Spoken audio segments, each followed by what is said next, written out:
Welcome to Listertainment, the channel with the most deceptive name in all of YouTube. Today is not about seeing great fighting techniques or amazing styles. We are here just to watch wardrobe malfunctions during a real fight.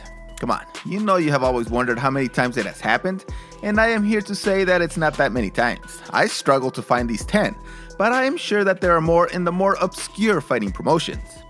It kinda just sucks for everyone when this happens. The fighters lose some of their dignity, the UFC gets attacked, and the maker of the clothing gets a terrible reputation. But forget that for now, and let's just take a look at how weird some of these malfunctions can be. If you happen to enjoy this video, please give it a like and subscribe down below. And make sure to click on the little bell and turn on the post notifications. Let's get this weird video started.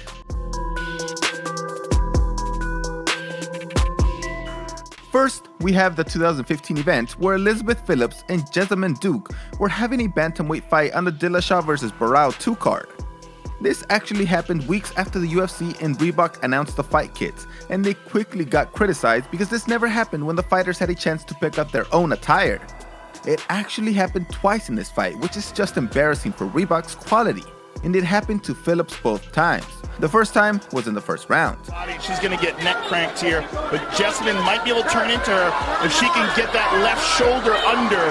She needs a turn. Luckily, this angle was a little weird and the fence was kind of blocking, so hardly anybody noticed. But the second time was really egregious, and what made it worse was that the UFC actually replayed this moment in slow motion without any edits. It was removed later, but it was kind of too late. That was close. At the buzzer. Phillips said that Reebok is making the bras too low cut, and maybe they are trying to make them look more feminine without any need for it. She definitely said she was going to double up her bras in her future fights, even though she was assured that Reebok would make them better, but the trust was already lost.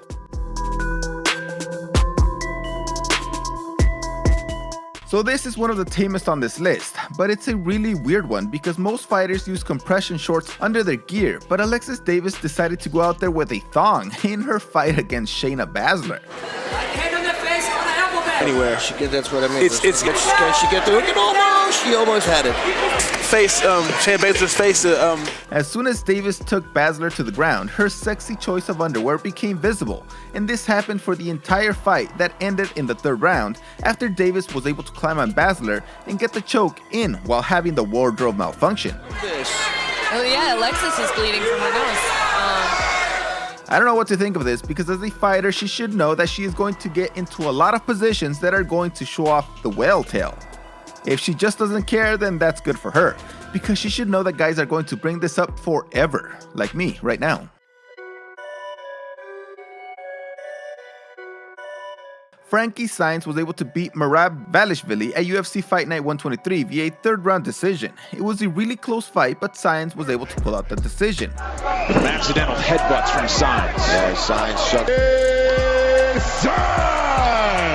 The mild but annoying wardrobe malfunction happened to Science in the first round while he was trying to crawl back to the fence, and Valishvili pulled him down with his hold. Look out, shorts. Losing his shorts. Science. Worry about getting up, then fix your shorts. There you go. It's easy for the commentator to say to forget about the shorts, man, and just fight. But he just doesn't understand that Science is worried about having skid marks since he's been pushing hard for the past 5 minutes, and he started to feel that itchy ass feeling. In the end, it was nothing, but as tight as those shorts are, I'm surprised that the underwear didn't go down with it.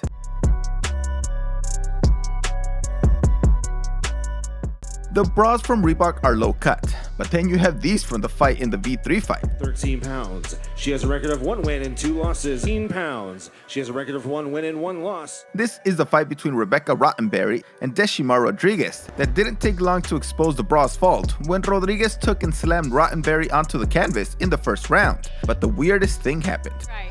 Oh, look at that beautiful takedown by Rodriguez. That was picture perfect. Look at her foot's caught. She got it. Uh-oh. Oh, she got it, okay. Uh-oh. How does that happen? Rottenberry's foot somehow got caught on the back of her bra and just ripped it off. They both immediately noticed and stopped the fight, and the ref allowed Rodriguez to go and change.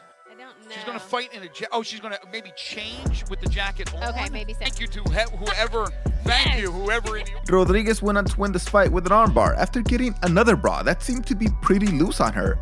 and she was really cognizant of it and was checking it constantly, but she still won.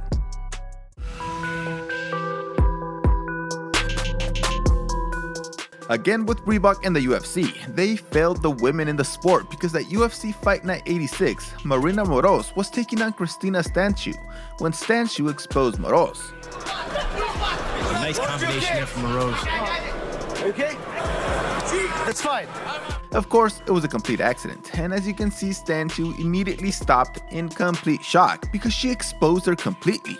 These bras do appear to have more coverage than the earlier models, but there is not much you can do when they are pulled down like this. Moroz went on to win this fight via unanimous decision.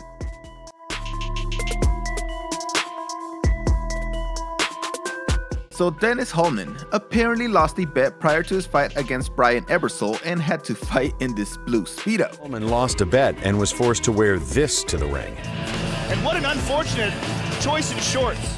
Ebersol beat Hofman in the first round, and for this, Dana White gave him $70,000 to thank him for getting the spectacle out of the octagon so fast. Brian Ebersol wasn't amused. He also went on to ban this type of clothing from ever being worn in the octagon again. I'd call it disgusting. That was disgusting. Obviously, as you might expect, there was a wardrobe malfunction, aside from just wearing these shorts. I cannot show you this without a ton of blur, but all of Hallman's Franken beans were exposed. Like, I mean all of it. It was horrible.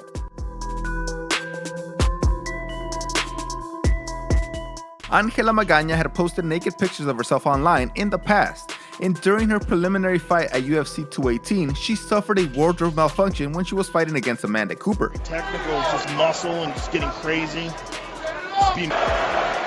She was completely exposed, and the ref paused the fight in order to allow her to fix herself up, since everybody could see her. The UFC quickly took down any videos of this fight and edited the scene, deleting about 15 seconds from the recording.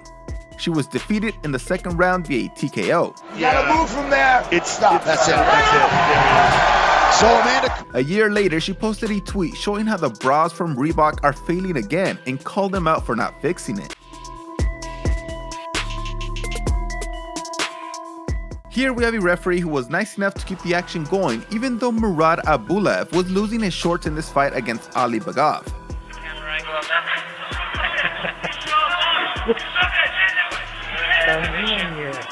Those people sitting on the other side almost got a look at the full moon. Luckily, the ref was on top of it, pulling up those shorts even though they slipped down 3 times.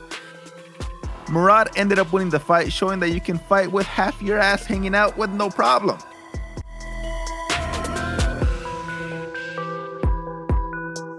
Irene Rivera was able to pull out a win against Miyu Yamamoto in 2017, although the win was a little controversial since Yamamoto was coming out of her shirt at the exact same time. Focused on the triangle. Nice corkscrew out escape by Miyu, but Irene follows, and that was that. It's only controversial because people think that Yamamoto was distracted because, well, her boob was all the way out of her shirt. Luckily, it was covered by Rivera's legs. The armbar seemed to be pretty deep in there, and the ref saw the tap and stopped the fight.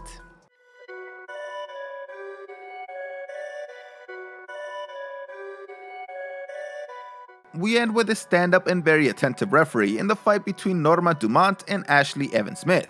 As Dumont was in the top mount position, her top started to slide up, again with Reebok, and the ref came in and just slipped it down everywhere and allowed the action to continue without having to reset anything. Don't move. Stop, don't move. No smash. Ready? Y ahí llegó el referee. Dumont ended up winning the fight in the end, almost getting a knockout win as she put down Smith in the closing seconds of the last round, but it ended up with a lopsided unanimous decision victory. This one could have ended worse than the other ones because her entire top was sliding up, not just one side. Good referee right here. Did I make this video just for the views? Yes, I did, but come on. We have all thought about how is it possible that there aren't more wardrobe malfunctions? Because the clothing they wear does not look to be the most secure, but apparently it is. Thanks for watching this video. See you next time.